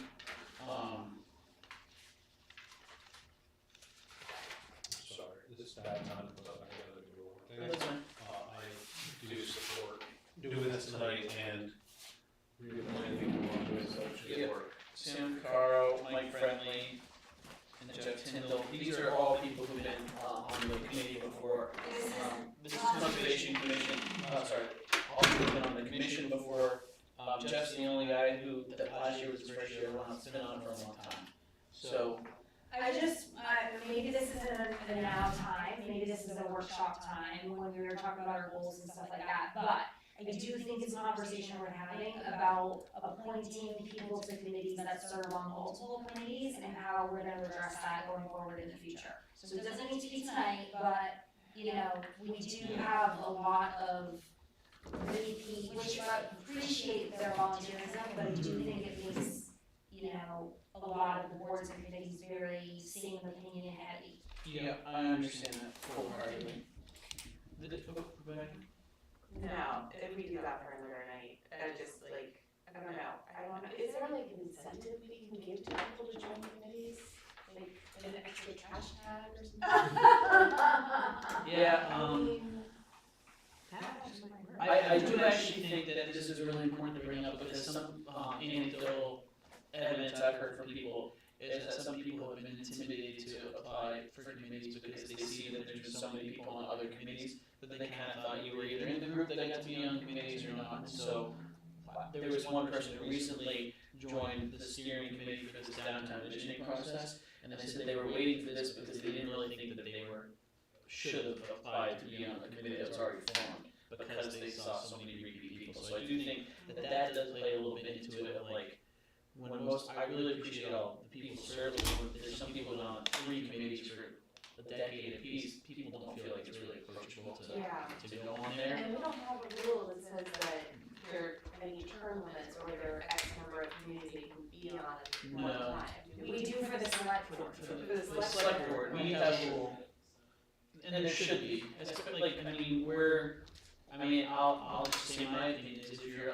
on an elected board or committee, maybe you shouldn't be on the volunteer boards or committees because you're now in an elected role that has some influence over another role that you're in. Like, it would not be appropriate for me to be on the planning board when I can vote on what the planning board gets for a monthly stipend, or it's just messy. Like, I was on the budget committee and the board of appeals when I got elected to the select board, I got off those boards, because it was appropriate for me to sit in all of those I think- seats, I even the think- select board. Right. So I think that one of the things where you do get into a little bit, maybe it makes sense, is like, if you have like a comprehensive planning committee to do new comprehensive planning, you really do wanna be able to draw from some of those committees.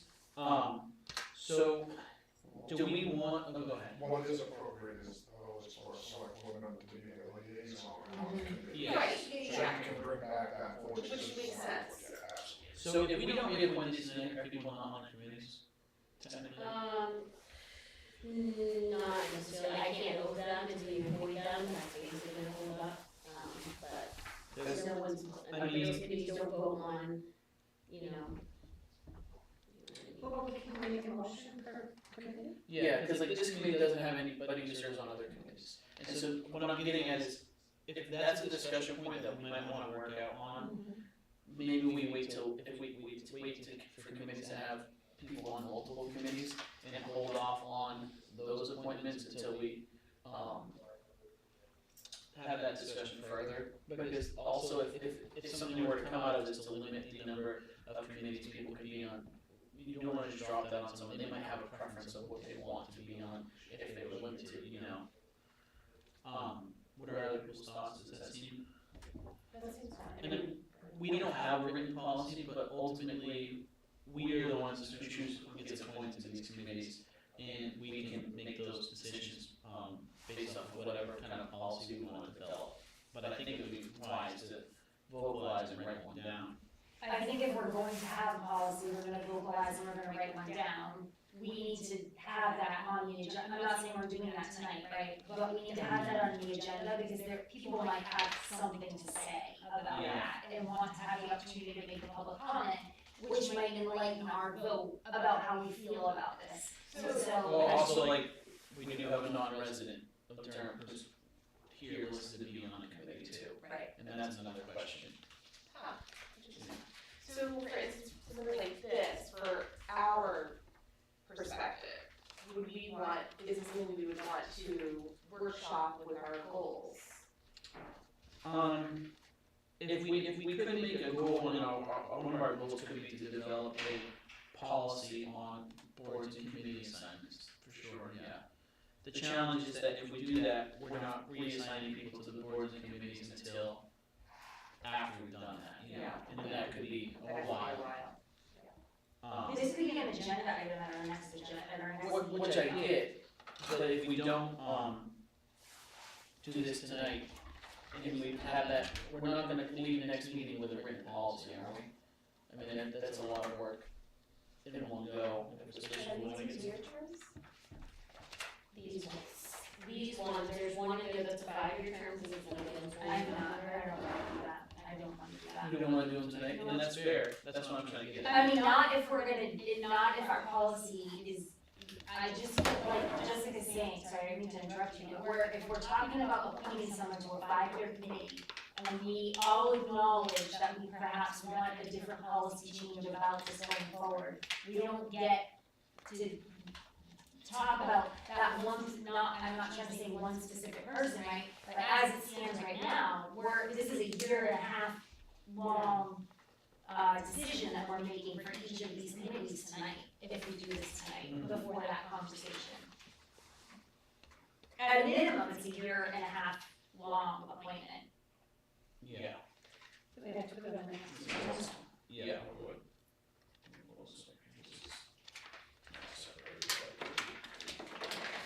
So is the committee like sort of not valid? That was my question. It's I not- think we're gonna pull another man on that one. I mean, it still might be a committee, and you just, And they just have an interim. I mean, what I'll just say is my intern, sorry, that was just, I just do have a concern about multiple people serving on multiple committees. We have people who are now like 3 or 4, some maybe even 4.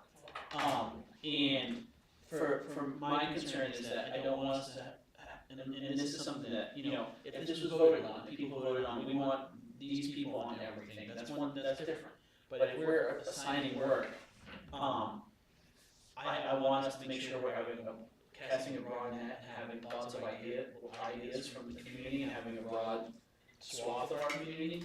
And I want to be mindful of that. And so I don't really want to have to go down the path of putting people on multiple committees. And I do see some notable exceptions in my mind, like there's maybe with your appeals board, you want someone who has experience in something else, but at the same time, I kind of actually just want to keep it clean and separate, And so we don't have to write something down. We can vocalize that we've decided that we don't want people, because I also don't think we should have people on committees that are from the same household. 2 spouses on the same committee, a parent, child, grandparent on the same committee, all with, that's one of those things that I also just think about as well. the appeals board is a different animal, right? Yeah, well, But your solid waste committee and your tree consent committee, they're not really making any decisions that really impact the town.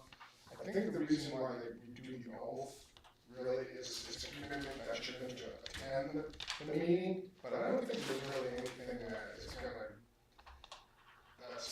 that's carries the same weight as a select board being oath or an appeals board being oath or a planning board being oath. I mean, these committees are important, but getting that oath right away, it's a lot. So you're saying you think we can wait? I do want those. I do want those because they're really gathering information to bring back to the decision makers. Does the Board of Appeals, sorry, I'm interrupting you. Does the Board of Appeals have a quorum without the appointment?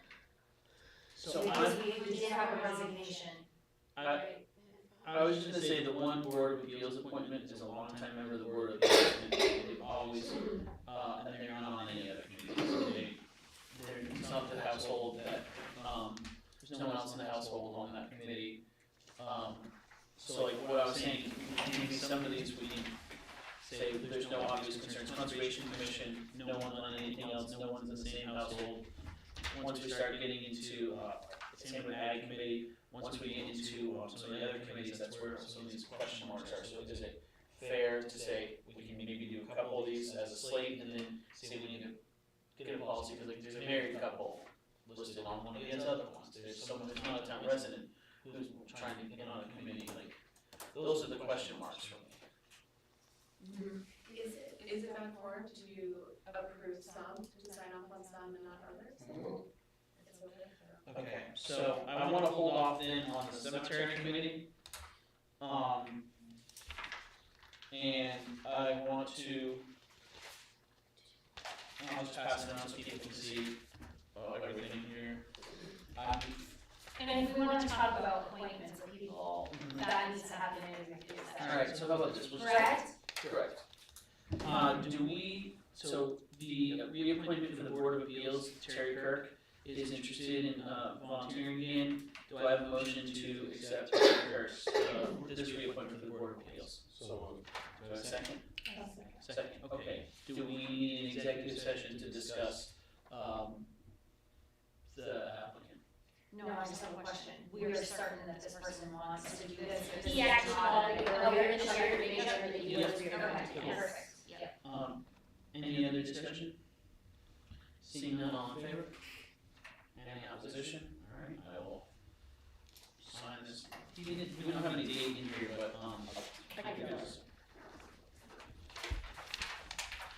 Okay, Conservation Commission, did they indicate interest, or is this okay, same deal, so we have Jess Costa, Roberta Brzezinski, Samantha Krauk, I don't know how to say Sam's last name, but it's Caro, Mike Friendly, and, Jeff Tyndall. Do I have a motion to accept this slate of reappointments for the Conservation Commission? So, Do I have a second?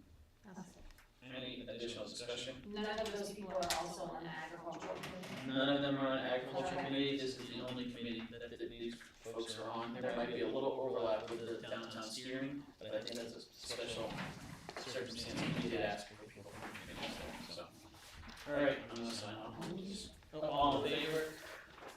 Any opposition, seeing none?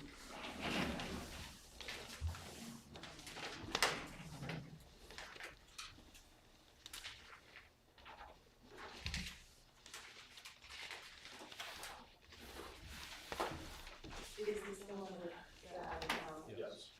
Yeah, and so I wanna hold off on that for that reason. Agriculture Committee, we have David Colson, Joda Ferdy-Bird, Steve Sinisi, Maggie Grimes, Gary Goodrich, Claire Ross, and Eric Day. Do I have a motion to accept this slate of reappointments? So, Do I have a second? Second. Do we have any discussion or need for an executive session? Okay, seeing none, all in favor? Any opposition? Alright.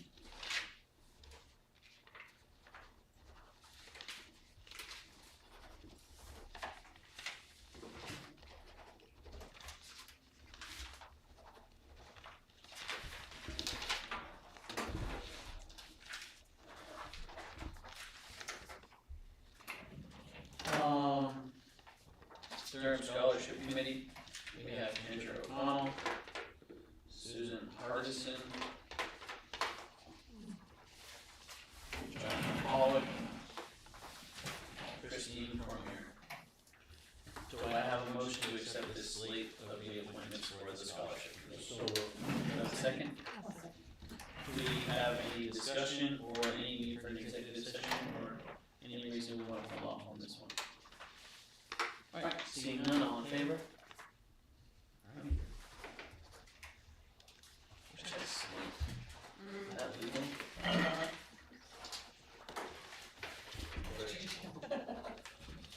Oh my gosh, where's my phone, you guys?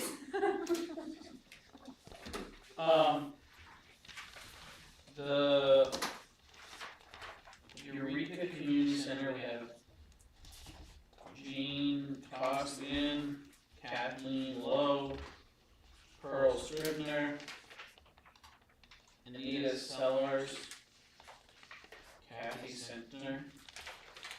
Do I have a motion to accept this slate of volunteers for reappointment? Second? Any discussion we need for executive session? Alright, all in favor? Any opposition, seeing none? Sign a lot of things. yeah. This is not usually this many.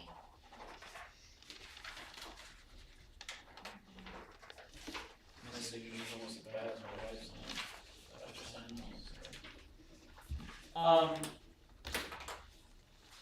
I would say I would like to hold off on the reappointment of solid waste committee due to at least one, duplicate from another committee. And I would like to hold off on the Durham Cemeteries Committee due to, non-resident interest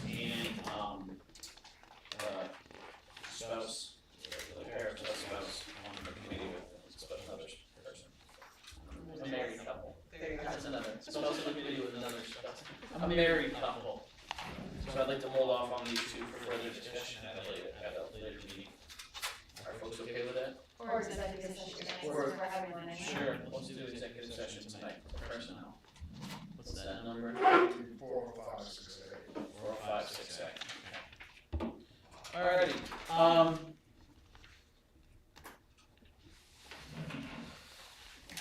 manager report.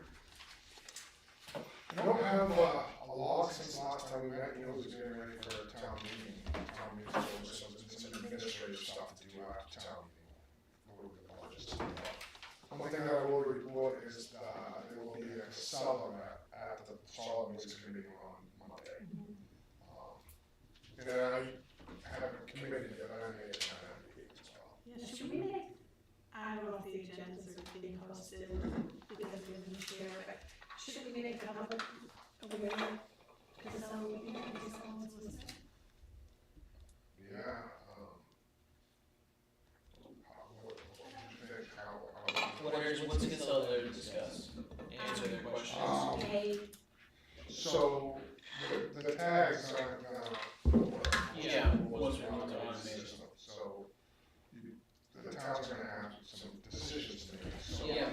the town of Pownell started to with the pay as you grow, Mhm. and then they got rid of it, and so they absorbed it in the taxes. Yeah. So Well, they have no revenue stream for trash. yeah. So, Yeah, I think that's a good idea. I think that making it on the, either on the news blast or the town Facebook, that the Casella rep will be meeting with the solid waste committee and meetings open to the public. So, just because those are the questions we're hearing, and when the people asking those questions go to that meeting, maybe not, but as we're making people aware. Does that work for folks?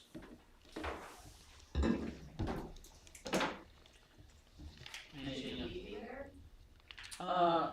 We usually, yeah. well, Josh particularly shows up. Josh doesn't be there, he has a Jeremy reading this. But Deborah, are you gonna attend? Yeah, so, with the committee meetings, or boards and committees, they're all open to the public.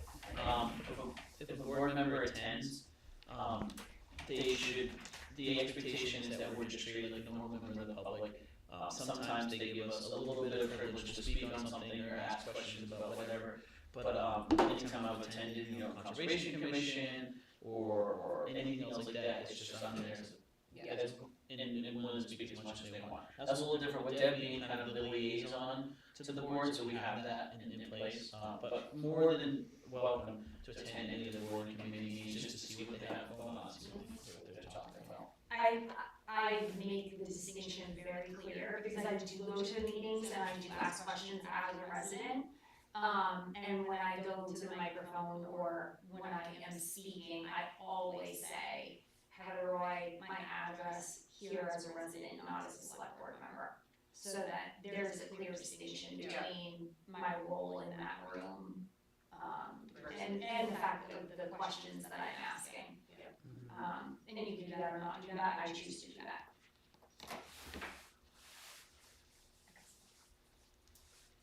Jerry, do you have anything else? no, that's it. So we've got kind of you've vocalized us, is there anybody else showing up to anything in these next few meetings, like big things, or we cover all that so far? Like, facility study on the 13th, Yeah, George on those 27th, yeah, yes, that's all. okay, I don't know any, anything else special? no. Cool. So board member report, Rebecca, this is when we can kind of just like share anything we want with the board, approach any questions or anything, or this is really the time to say, if we want something, if a board member wants something added on the next agenda or hearing, other things, so. I'll start off my report, so I'll say, welcome to the board, we're really excited to have you here, it's really cool to have, this is a very relatively young board in terms of tenure of these positions, I think. Josh, you might be the old salt at this point, with this is your third year or fourth year?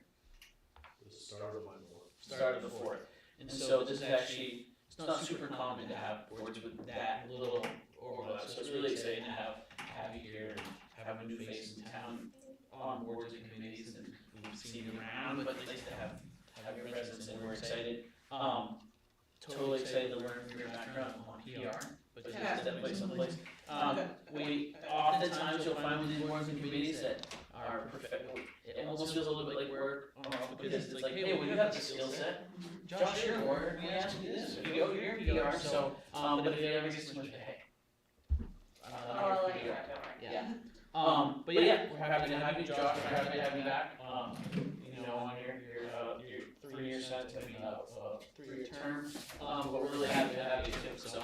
I just wanted to say that I'm gonna try to do the same thing this year with Jerry and have a few things outlined for the meetings, maybe we can come next meeting with these outlined, because I try to let folks know what's coming up on, the agendas, and sometimes things pop up and we'll have to move something, but I want, us to all kind of be on the same page so we know what's coming up in advance, at least a few meetings. So at this point, we know what we're doing through the end of June, and I think it's really helpful, at least for me, to know that we're all on the same page. So I'm gonna try to keep doing that again, this year. Josh, do you have anything? I'll just, I have one question, and that is, do we have a date for bulky waste? Yeah, May 10th. We should start advertising. Is that gonna be in every news flash from now on? Bulky waste? Because It was in the last one, wasn't it? I thought it was. No, because we Oh, never but it voted was- on it. Yes. So I believe she posted something today, I asked her to post something today on the I website. think we should post something weekly, Yes. and both on the Facebook and on the news blast. And do we have a sign we put in front of the town office that says bulky waste day on May 10th? You wanna do it at intersections too? I don't know if we have that much signage. I'm gonna use Heather's real estate sign. Yeah. Perfect. It's Mother's Day weekend, that's awesome. Happy Mother's Day. Yeah, for Mother's Day, just request all your kids to get the bulky waste out of the house. It's a perfect Mother's Day. Yeah. It is. I mean, nothing would make me happier except that. My mom doesn't live in Durham, so she's out of luck. Calvin has a little sign you put up front of the public works too, you like. Sure. Yeah. And the bulky waste day wasn't even discussed at this year's annual meeting. I can't believe I was floored that no one brought it up. Is that part of our contract anyway? No, we had it out as a line in the thing and nobody said, don't do it. And we do have a budget, so be careful what you advertise for. Yeah. It's true, Jerry. Anything else, Josh? No. I think it would be best if you don't go to the solid waste committee meeting. I have questions. Many questions. I want answers. Well, a lot of them are like, why is it always my trash can and nobody? I can't. When we go to these automated thing, I'm gonna just buy like 15 of them because they last 3 weeks. I mean, I made it a year and a half for the last one, but they're totally destroyed again. Yeah, great experience. Totally. I have the little hook on mine, so they even use the little automated thing on the back, so it's awesome. $100 a piece.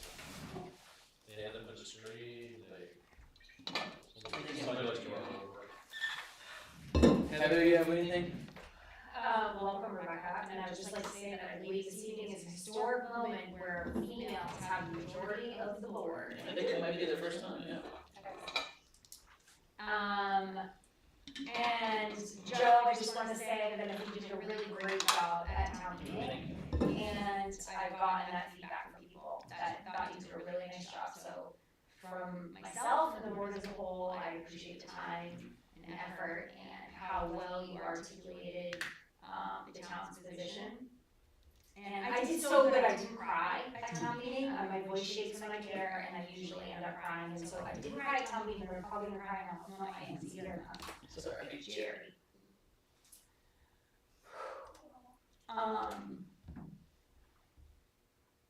I can't help but when we're at town meeting to go back for you, because I think that as the select board, we really see how much you do for this town. And I'm sorry that I hope Rebecca can help us with this with her PR skills, that the select board can do a better job, of getting the message out to the residents of how much you do for the town and, how good you are at your job. And so while I maybe didn't articulate my position as well as I could have when I was defending you at the town meeting, I tried to do my best because I really do believe in the work that you're doing, and I sincerely appreciate it. And so that is one of the things that I will bring as a goal when we do our workshop, is to make sure that we're doing a better job getting the message out there so that residents are supporting the way that the board does. Thank you, I really appreciate that, and I, you know, I know what you're talking about, and I really appreciate the support that I got at the meeting. And staff too is, I couldn't do it without them. So, we just really appreciate it, and, you know, how some people feel about me really isn't any of my business, Yeah. so. And the other thing I want to say too is Jessica, I know that that's 2 very long days for you. And I think that, the feedback that I've gotten about the way, you know, like we joked a little bit about how nobody got hurt this year at election and nobody, and we had power and, you know, we weren't running on lamps and flashlights and stuff like that, right? And so, I know that those are 2 very long days and we really appreciate everything that you do over all the elections, but especially the election and town meeting weekend, so thank you. That's all. Thanks, Heather. Deb? I also had that in my notes, just want to thank the staff for all the work for the town meeting and the voting, I really appreciate it myself. I'm looking forward to meeting the HR lead and how we can pull her in, get to know her, and, you know, have her talk about, maybe after she does her initial assessment with you, what her thoughts are. Okay. I'm assuming that the website will all be updated with all these new names, and we'll probably, you know, because all the names are posted on the website for all committees. And I think the last time I checked, the capital group was still on there. That they need to come off. Yeah, we have a question, does that have to be officially be dissolved by the select board, or does it just go? I think that will mimic CAP, does that have to be dissolved by us officially, or?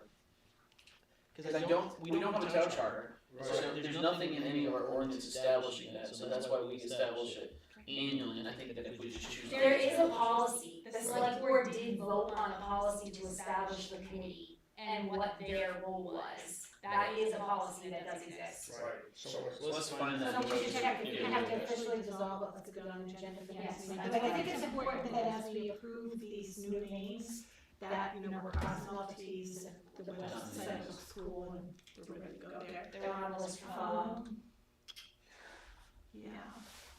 And then one message I heard at the town meeting, which I don't think I didn't go and ask about that, but, you know, people were concerned about, the visibility of the spending. Like when we vote throughout the year to spend, which will raise the budget, which will, you know. So I think when we talk about those objectives coming up, I'd like to put something in there about, making sure we understand when we're voting to spend money, when we have a vote at our board meeting, that it is potential to, you know, show an increase at some point in the future that the residents will care about. Yeah, there's a lot of culture change work to do around that, because, one person in particular on the budget committee pointed out, like, this is something we debated intensely at every town meeting, was whether you bought this or that, and I think for very wise reasons, we moved away from that. But, I think that we can really do a lot more outreach on, like, the why and the how it And, works. I mean, we are elected officials, we are running business here, and we have to make decisions, all kinds of decisions that brought to us here that resulted in, you know, a higher spend rate. So I'm just saying, probably some steps we could take to increase the visibility of that. spending in capital, I guess I'm. No, I'm just like when we had it, when we went, a good example is when when the computer, when we had to move to a new server, the business, and the business went out, we had bought something new, and it was a little bit more expensive than we, you know, those types of things. Or like when we make a decision to vote for something and it's an embedded cost that carries year to year versus like a one-time spend. So like when you came to us and we did the generator, that was a one-time spend. But then when you came to us and we did text messaging, that was an embedded cost that lives on in the agenda. Or the IT services, right? We voted on that, and that's a fee that lives on in the agenda. It wasn't a one-time spend. I guess my question is, We don't think it anyone's approval on anything like that, I'm just saying that it might be appropriate to, you know, have more visible record keeping of that type of thing, so the residents who care can find it. I do think the challenge there is that we have sometimes that when people learn of an expense, they act as if that's the only embedded multi-year expense we have. We have tons of embedded multi-year expenses, fuel, electricity, operations, those sorts of things. Like IT expenses were already embedded, we had them annually, we just changed servers. So, and I think that that's where we have those discussions at the town meeting if people or at the budget committee meetings. But I think that it would just be hard to go through every single embedded expense and be like, I think it's a new one. It's when we did like a public comment section or whatever, but I do see the point from both sides of it, that like, when we made the decision, like, let's say that the text messaging was a 5-year thing, right? And we made a decision to do that is a budgetary thing that we have now made a decision as the select board to do for a 5-year period, and we did a couple of those this year. So I mean, I do see that. I don't know how to make it more transparent other than I mean, the we agenda just- and I'm the. not asking for a solution, I'm just saying, I think it's something to kind of keep your eye on. you give the people what they're asking for and they still complain. yeah, because I mean, It's a lose-lose no matter what we do, yeah. right? I 100% understand that. I just think what the challenge is like, the way we went about it was we postponed the vote on the text my gov. We had 2 meetings on it, we had 2 public comments on it. No one commented on it, no one said anything about it. Then we put it in, budget committee commented on it a lot. And I think that there's a little bit of deference here too. It's like, this is a $2,000 expense on a $4 million, $6.5 million budget for communications. That's just an example. Right, but I'm saying like if we were doing something bigger, if we were saying, oh, the text by gov is gonna cost us $20,000 a year, we would probably have gone about it differently. But I just think that like some of this just falls under like operations in my mind. But it's just like, I think that the people who are really passionate about not having text by gov all spoke up. I don't think it's appropriate. Yeah, But I think I understand your it's an point. example. It's that one particular one's an example. I understand your point about clarifying that, but one of the challenges for me too is when we have members of the budget committee who aren't following along with our expenses, it's really hard to even get the town to follow Yeah. too, you know, so just something to think about too. But I hear your point. Any other stuff to? Rebecca, do you have anything you wanna add? No, thank you all for being very welcoming, and I look forward to working with you all. One thing I will note is our meetings, we have to end by 9 unless we extend them. So we're shooting for 9 this year, right?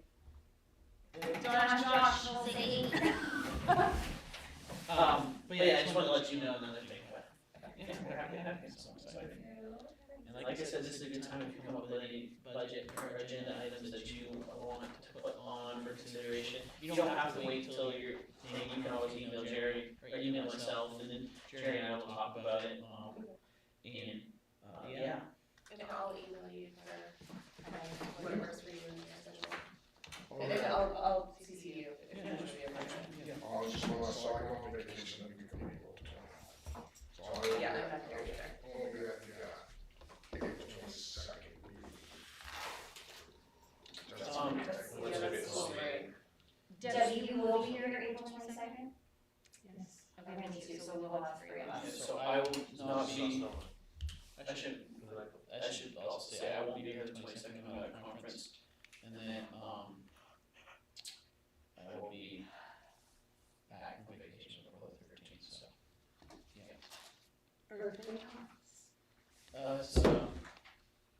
It's about Earth stuff, so yeah. I mean, it's about management and wildlife resources, so that's Earth Day. Okay, executive, oh, we're gonna keep going. Yep, do we have a motion to approve the consent agenda? So, Do we have a second? Second. Any discussion? All in favor? Any opposition? Seeing none. Upcoming town meeting, solid waste committee meeting, April 14th, 6:30 at the Eureka Center, Conservation Commission, April 16th at the Eureka Center at 6:30, town office is gonna be closed Monday the 21st for Patriots Day, and then the select board meeting will be April 22nd at the fire station, at 6:30. And we do have need for an executive session, so I'll take a motion to move. can I make a motion that we extend the meeting by 15 minutes, just so we don't have to come out of executive session in case we need it? Yes. Yeah, so Because I moved. feel like this is gonna take a few minutes. Yeah, so Josh, you made a motion to a second, to extend the meeting, up to 9:15, second. Any discussion? All in favor? Any opposition? Seeing none. It's the only time I've ever gonna do that. But Yeah. Josh, first meeting of the year, Josh moves to make it longer. Do we have a motion to enter executive session So, pursuant to 4056F 6 a.m. and 4056A? Josh had made the motion, do we have a second? I just gotta make sure it's freezing in Do we here. have a discussion on the motion? you can try to get on when we're off camera. All in favor of the motion? All opposed?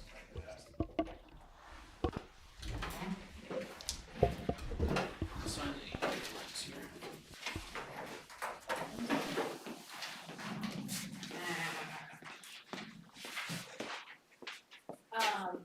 Are we in executive session?